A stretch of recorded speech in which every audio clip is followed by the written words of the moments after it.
I find that as time goes by, it's become harder and harder for me to find a game that's able to capture that feeling of pure enjoyment I felt when I would play games on my Sega Genesis as a kid. The kind of game that I didn't just want to play to beat, but I wanted to play just because it was fun. ZeroRanger is one of those games.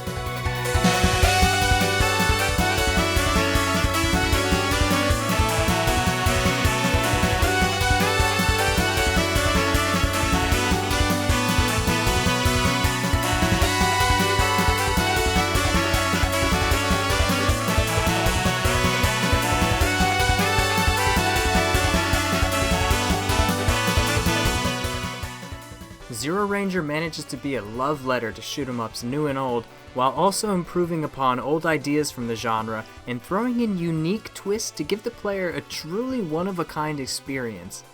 Every design aspect of ZeroRanger feels intentional, and you can tell that the devs worked really hard to try and make ZeroRanger not only appeal to fans of shoot-'em-ups, but to also have appeal to players new to the genre as well.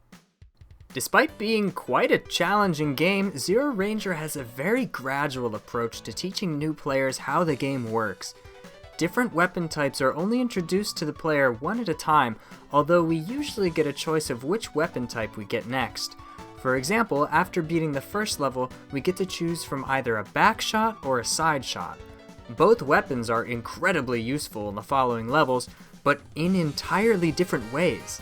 The back shot allows for high damage point-blank shooting from behind, giving you a nice coverage from enemies behind you and in front of you, whereas the side shot allows for better coverage all around you and rips through enemies if you can position yourself inside of their hitbox.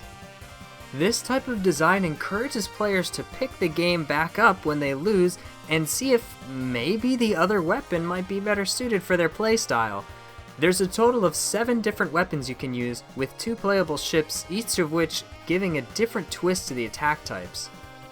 For example, Type C's charge shot is a power blast that plows through enemies and can act as an indestructible barrier while charging, whereas Type B's charge shot acts as a shield that can only take a couple of hits and explodes on contact when fired at an enemy. There are a lot of different weapon combinations to try out, and figuring out the difference between each weapon and how they differ between the two ships is not only incredibly fun, but it also encourages the player to replay stages they've already beaten, making them get more familiar with the layout of the game and improving on their own without feeling like they're just grinding to get further. While I'm not personally a huge fan of playing levels over and over again to seek out high scores, the scoring system in ZeroRanger is pretty interesting. You get a score multiplier, so if you're going for a high score, you've got to make sure you keep your chain alive. This gets even more complicated when you get your mech suit because it allows you to double your multiplier but drains your multiplier incredibly quickly. There's a lot of potential for high scoring here, but to be quite honest, I have yet to find a game where I really care about getting a high score.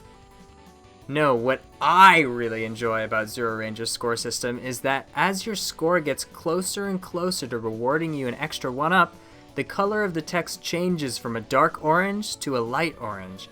This is just a nice quality of life addition that I've never seen in any other game. Rather than having to do quick maths in your head, you can just quickly glance over and see how much of the text has become light orange and immediately have an idea of how close you are to an extra life. And ZeroRanger is pretty liberal with the amount of extra lives you get throughout the game, so taking a hit won't destroy your entire run like it does in some other games. And there are, of course, some other extra lives hidden around the main game, taking the form of an orange or maybe a grapefruit. Continues are rewarded based on how high you scored during your run. The higher you score, the more permanent continues you're rewarded, though you get capped off at 9 continues. I think this system is absolutely brilliant. So many releases of shmups these days focus so hard on the idea of a 1-credit clear. While 1CCs are certainly a goal shoot-'em-up players should strive for, I think this approach alienates new players. It seems like all releases only offer single credit modes or infinite credit modes, which to me doesn't make much sense. Either get really good or just credit feed is not an attitude that I like. Sure, you can set your own limits, but it's hard to say what type of challenge you should be setting for yourself. Back in the 90s, games on the Saturn would set credit limits, giving you a better idea of what the developers think is an appropriate challenge, and there were often cheat codes you could enter to get more credits if you needed help. ZeroRanger starts off with no credits, and as you play through, it rewards you with more credits for getting better and better at the game, creating a positive feedback loop where you as a player are improving, and you're getting more credits to let you get further into the game, making you better at later parts, but it cuts you off at 9, saying, "Okay, you did good, but you're on your own from here." I'm making sure to be extra careful about what I say and show regarding ZeroRanger because, unlike most shoot-em-ups, ZeroRanger actually has some absolutely wild spoilers that I wouldn't dare ruin for a potential player. The story in ZeroRanger is strange and enticing. From the first time you boot up the game, you're introduced to this bizarre universe. The creepy music and otherworldly visuals make you want to learn more about the timeline that this game takes place in, and the only way to do that is to get better at the game and make it further along the journey. The story and design of ZeroRanger is heavily influenced by Buddhism. After your very first run, the game tells you that you've entered a cycle that only you can break yourself out of. This is referring to the Buddhism concept of samsara, a repeating cycle of life and death.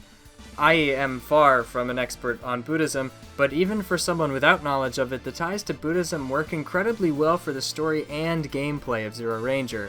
This cycle of life and death is your journey as a player, constantly starting your journey of the main game and dying at the end, only to come back and try and beat it again. There are, of course, a lot of other details throughout the game that feed into this idea, but they start to enter the territory of spoilers, so I'll leave it up to you to find the rest. ZeroRanger is also filled with a lot of small, detail-oriented aspects that I appreciated. One that I really liked was that when you take a hit, your ship never explodes. Rather, it takes the hit and the force of the impact pushes your ship a little ways across the screen, and bumping into most enemies won't cause damage to your ship unless you repeatedly smash into them. It allows you to make some mistakes or take calculated risks to avoid enemy bullets. These mechanics make sense in a game like this, as you aren't dying when you get hit, rather your ship is just taking damage. It adds to the immersion of being a pilot on a dangerous mission. Your ship doesn't explode until you've taken your final hit, resulting in a game over. Your ship's sprite will also receive slight cosmetic changes depending on which weapons you have equipped, and a couple bosses will even change up their attack patterns depending on which weapons you choose. The fact that you always have to leave one weapon behind actually plays really well into the two-player aspect of ZeroRanger. Since there are always 2 upgrades at the end of a mission, players have to decide who's going to get which power-up. This adds an entire new level of strategy not seen in the single-player game. Enemies are given slightly more health, so playing the game 2-player does not automatically make the game any easier.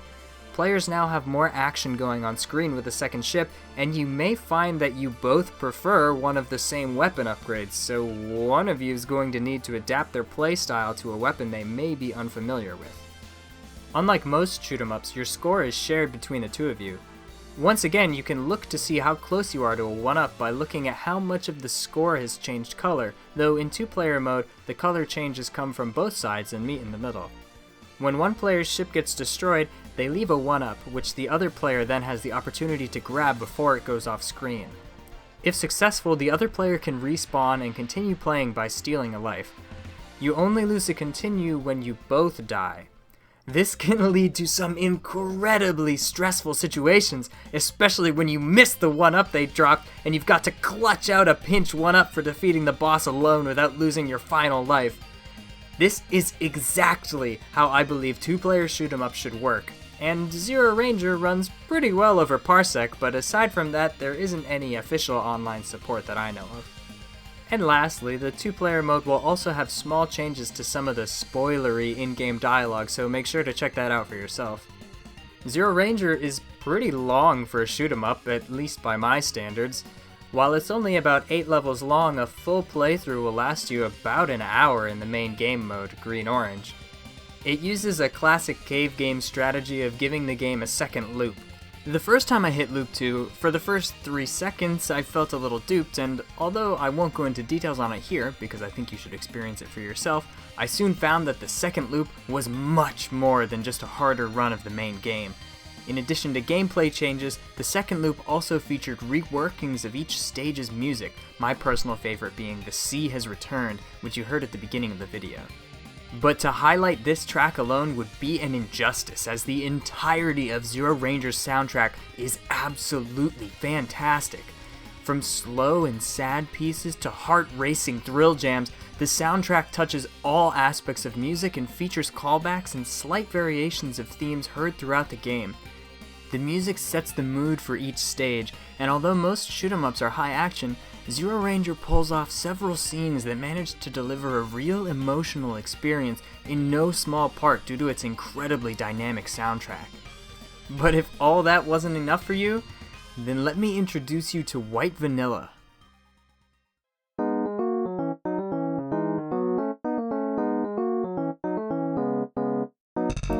Rather than making your standard easy and normal difficulties, System Eraser decided that their easy mode would be an entirely different experience altogether. Instead of running through the game on a single loop or anything like that, White Vanilla is the training simulation that the pilots had to take before the events of Green Orange. Parts of different levels are stitched together into smaller, faster segments. Each time you clear the screen of enemies, the screen will scroll faster than normal until more enemies come on screen. For each of these small sections, you're graded on how many hits you took, how many enemies you destroyed, and how quickly you did it all. At the end of the game, you're given a final grade based on how you performed, ranging from E to Z. Getting through White Vanilla only takes about 20 minutes, but there are so many different ways to play it. You could go for a speed run. Okay, trains, don't let me down now! There's one! There's two! Oh, you let me down! You could go for an all Z-score run, or even a pacifist run. It's the perfect game mode to play when you want to play ZeroRanger, but don't want to commit to an hour-long play session, though I usually find that I'll do 3 or 4 runs anyway, and usually end up playing longer than an hour in the end. Don't think this is just an easy mode with rearranged levels, because there are a lot of details that have been changed in White Vanilla that differ from the main game. And there's even a new final boss. White Vanilla is honestly my favorite mode of ZeroRanger. At least for now. At the time of this recording, these are the only 2 modes, though there's supposed to be a Black Onion mode coming in the future which will function as the game's hard mode. All I can say about it right now is, I can't wait. ZeroRanger also has a lot of helpful and interesting features in its option menu, such as scan lines, the option to change your fire color, and a Tate mode, though with my current PC setup, this mode is precarious at best. Before I end the video, I couldn't help but talk about at least one of the late game spoilery aspects of ZeroRanger, so if you haven't beaten it yet, please skip ahead to the timestamp on screen now. One could make a whole video on the ties between Buddhism and ZeroRanger, and while I don't claim to know every aspect of this, there were a couple that I wanted to go over that I noticed and found to be really interesting. I mentioned earlier in the video about how the game tells you that you've entered a vicious cycle of life and death, but it goes beyond just trying to make a video game where you die and have to restart make sense canonically. ZeroRanger also warns you not to let your desires poison your mind, and specifically warns you about attachment. The game is telling you not to worry about your individual runs, and that if you let this feeling of attachment take you over, it will only lead to more suffering. The game is preparing you for the difficult journey ahead, but it's also hinting at a secret. If you attempt to take out the true final boss and fail, ZeroRanger deletes your save file, forcing you to restart and work back all of your continues once again. At first, I let my attachment to my work get the best of me, and I suffered for it. I would grind the game, playing through all 8 stages multiple times again, just to get my 9 continues back. It was frustrating, and I would get so upset when I would lose on the true final boss because the number of continues you have left gets converted to hit points for the final stage. But eventually, I was able to let go. I realized that by playing as much as I did, I didn't need my 9 continues to beat the game. If I made it to the end without using any, the score that I received by that point was more than enough to grant me my 6 continues, leading to 6 hit points. More than enough to take on the final boss. It's terrifying going into that final battle. There's literally no turning back. One mistake and all of the progress you've made gets destroyed. There is a palpable feeling to this final battle. As you soar through the past and learn about the creation of this universe, you'll feel your heart pounding in your chest. The entire game up to this point has been about dodging enemy fire while trying to take them out as quickly as possible, but here, there are no weapons. You must take the enemy head on. After several intense battles, I finally got to the last phase, but with just a single hit point remaining, knowing full well that it's all over if I make just one mistake. The stakes are huge, but eventually I found my way through the patterns, and I did it. I attained enlightenment. This final battle is not for everyone. Some people think deleting your save file is a cheap way to force the player to grind out longer practice sessions just to get the true ending. But for me, it is the ultimate test. Knowing that there's a real consequence for losing the final battle makes it terrifying. But the satisfaction I got when I finally overcame ZeroRanger through nothing but my own skill was greater than the satisfaction I've received from beating any other video game. If you're still watching and haven't played ZeroRanger, please buy this game. It's $12 on PC, an absolute insanely cheap price for a game of this quality. ZeroRanger managed to show me what it's like to truly get lost in a game in the same way that I would when I was a kid. I'm hoping that someday ZeroRanger will get a Switch release, if only so I can play it in the Tate mode on the flip grip. Do not pass on this game. It is truly a masterpiece. I'm Bofner, and thanks for watching. See ya!